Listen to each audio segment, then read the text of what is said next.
Assalamualaikum warahmatullahi wabarakatuh. Berjumpa kembali teman-teman di channel kita Mas Tio KDR.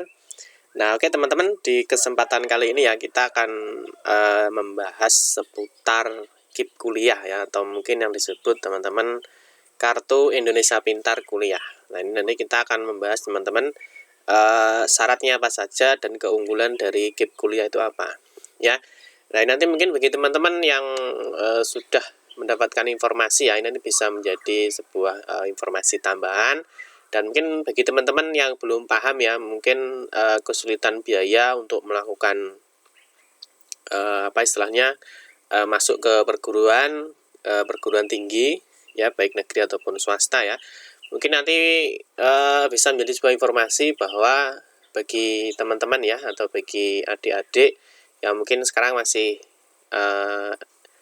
SMA atau SMK, nah itu mungkin menjadi sebuah informasi baik ya, bahwa ternyata ada KIP kuliah. Jadi untuk kalau teman-teman lihat ya, jadi KIP kuliah kalau kita lihat itu adalah bantuan ya, jadi bantuan untuk melanjutkan di perguruan tinggi ya, atau kita sebut sebagai KIP kuliah. Nah, mungkin bagi teman-teman yang masih sebagai siswa ya, baik itu SD, SMP, SMA, atau SMK, itu juga ada Kartu Indonesia Pintar.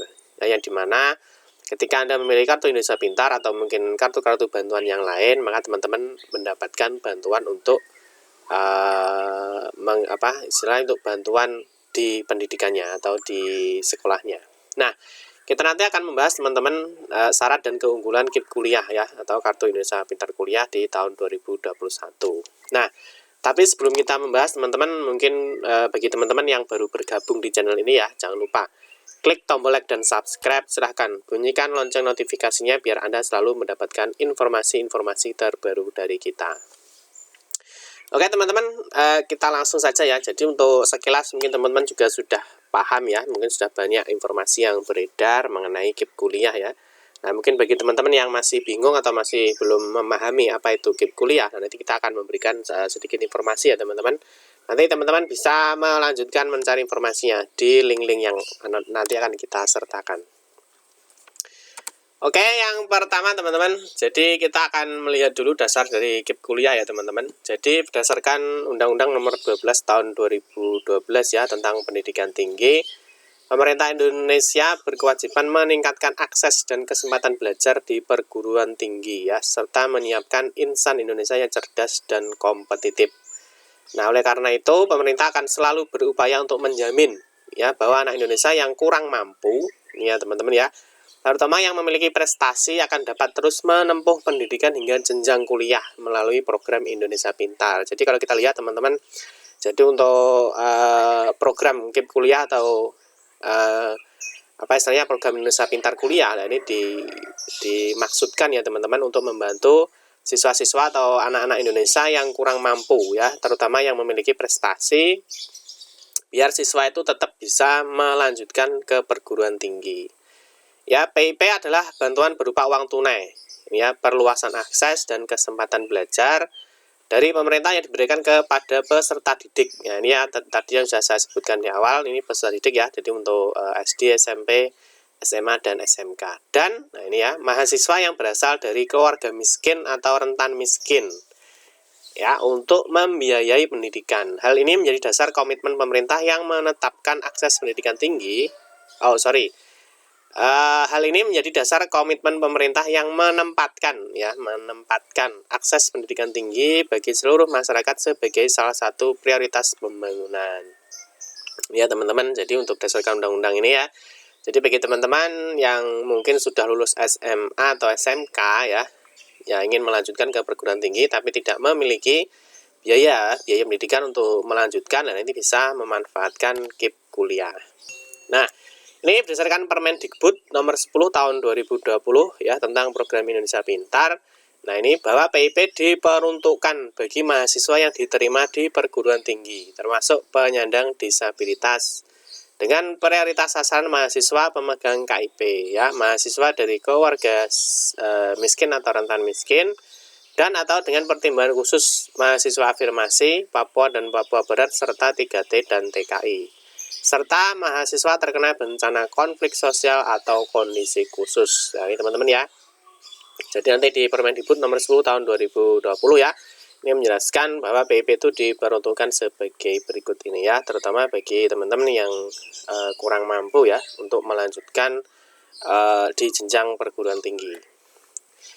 Oke, selanjutnya teman-teman untuk syarat penerima KIP kuliah. Jadi ini ya teman-teman, jadi untuk KIP kuliah itu disyaratkan apa saja. Jadi yang pertama ya teman-teman, penerima KIP kuliah adalah siswa sekolah menengah atas SMA ya, sekolah menengah kejuruan atau SMK, atau bentuk lain yang sederajat yang akan lulus teman-teman ya pada tahun berjalan atau lulus 2 tahun sebelumnya.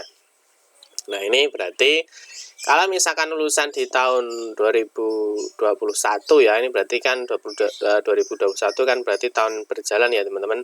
Nah ini misalkan yang tahun lulusnya tahun 2020, nah ini berarti 2 tahun sebelumnya ya, 2 tahun sebelumnya berarti tahun 2019 tahun 2018 ya, kalau kita ngambil tahun berjalannya misalkan tahun 2020. Yang kedua adalah memiliki potensi akademik baik ya, tetapi memiliki keterbatasan ekonomi ya.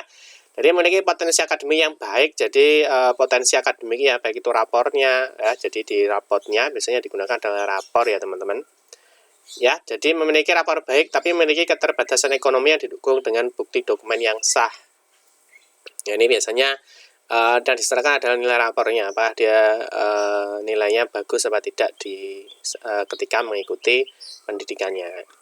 Yang nomor 3 adalah lulus seleksi penerimaan mahasiswa baru melalui semua jalur masuk perguruan tinggi dan diterima di PTN atau PTS pada program studi yang telah terakreditasi.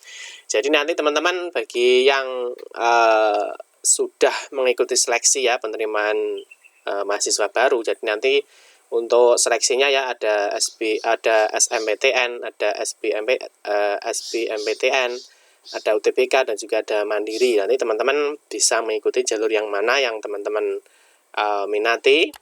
Nah nanti ketika Anda lulus seleksi ya, nanti ternyata Anda juga daftar di KIP kuliah, maka nanti akan mendapatkan bantuan selama mengikuti kuliah.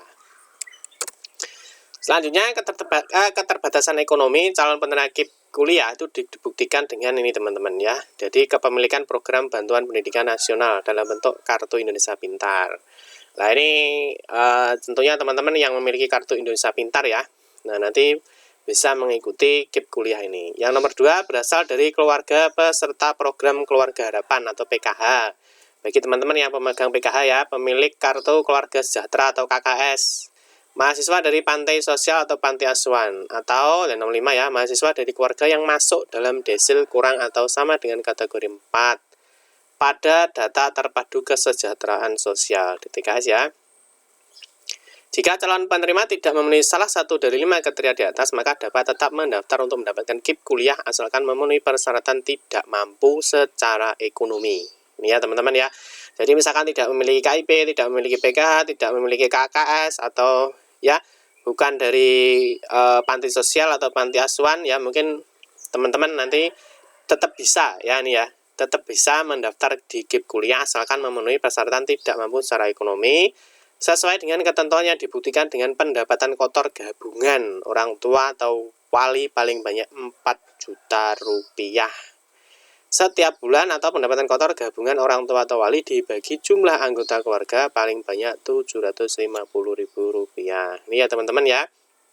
Jadi bagi teman-teman yang sudah memiliki kartu-kartu ini ya, kartu-kartu bantuan, nanti otomatis bisa ya, bisa mengikuti pendaftaran KIP kuliah.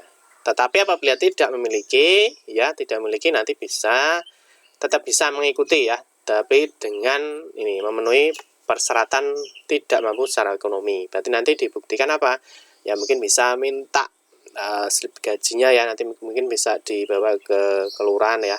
Nanti biasanya kepala desa akan membagikan surat keterangan bahwa yang bersangkutan memang mendapatkan gaji setiap bulan seperti ini ya, sebagai ini.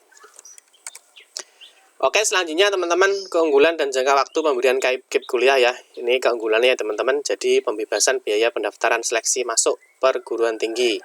Ini ujian tulis berbasis komputer UTBK serta seleksi lain yang diusulkan oleh masing-masing panitia dan perguruan tinggi bagi siswa yang terdaftar di Data Terpadu Kesejahteraan Sosial DTKS Kementerian Sosial atau Kemensos.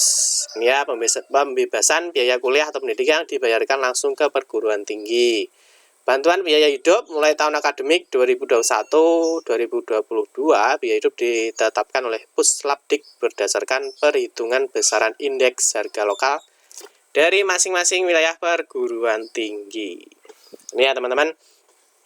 Jadi keunggulan KIP kuliah ya, ketika Anda sudah terdaftar atau sebagai penerima KIP kuliah, maka nanti Anda akan dibebaskan biaya kuliahnya. Ya. Nah, biasanya biaya kuliah itu nanti biasanya ada yang langsung dibayarkan ke perguruan tinggi ya, sehingga apa? Sehingga Anda tinggal mengikuti perkuliahan. Jadi tidak perlu memikirkan biaya kuliahnya lagi. Selanjutnya, jangka waktu pemberian KIP kuliah, teman-teman, ini program reguler ya, teman-teman.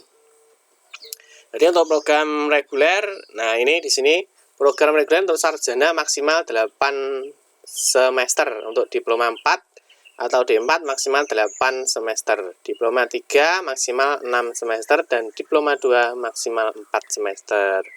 Untuk program profesi teman-teman, untuk dokter ya maksimal 4 semester, untuk dokter gigi maksimal 4 semester, dokter hewan ya 4 semester, nurse maksimal 2 semester, apoteker 2 semester, dan guru 2 semester. Nah ini teman-teman ya, ini adalah keunggulannya dan ini adalah jangka waktu pemberian KIP kuliahnya. Nah, terus jadwal KIP kuliahnya itu kapan? Nah, nanti kita bisa lihat di sini teman-teman ya. Jadi untuk jadwal Kartu Indonesia Pintar Kuliah ya. Jadi nanti teman-teman bisa melihat ya, untuk pendaftaran akun siswa kuliah itu masih tanggal 8 Februari sampai dengan 31 Oktober 2021.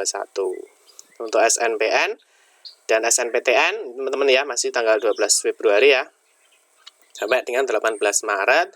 Untuk SNPTN ini untuk jalur masuk ke perguruan tinggi teman-teman ya. Jadi salah satu syarat untuk mendapatkan KIP adalah mengikuti seleksi tes ya, masuk ke perguruan tinggi negeri dan harus lolos. Nanti baru bisa digunakan untuk KIP kuliah.